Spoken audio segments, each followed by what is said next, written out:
Maria, your own life story and experience of growing up in the faith and the deep work you've done in the Next Generations Project has given you an extraordinary insight and understanding into the dynamics of urban churches, into the dynamics of immigrant churches. You were presenting today to an audience that included folks that minister in those contexts, but folks who flew into this conference from California and Georgia and Maine and Delaware, sometimes suburban contexts, sometimes single ethnicity contexts, sometimes.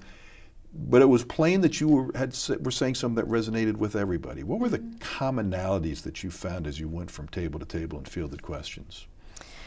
Well, I think something that really that I was listening to and hearing was that there was, I mean, it might not be culturally or a language culture or a traditional culture versus a Western Eastern type of disconnect, but there's definitely our kids are growing up in a world that we don't know that much about, with technology, with access to information, and their context is just so much more different than, and I even think about my own kids, they're growing up in a world that I couldn't even imagine.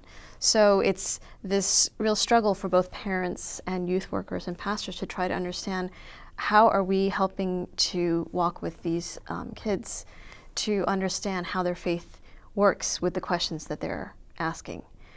So the questions that they're asking might be different from the questions that we were asking when we were growing up.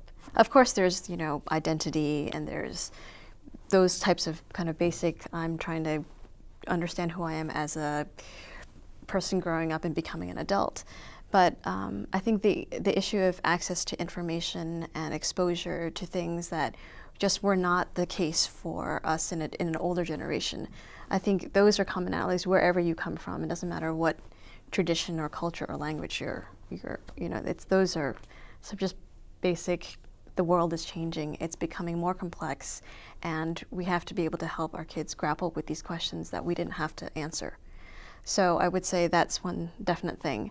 In terms of urban churches, yeah, there is the very kind of a more obvious, like, we came from a different country, we have this culture, and now we're trying to figure out, our kids are now being raised in schools, they're in a culture that is very different from us, and that might not feel the same in a suburban church where, it's a little bit more homogenous in terms of culture, but there's still some of those underlying issues there. So I think that kind of points to some differences and maybe commonalities that might be helpful.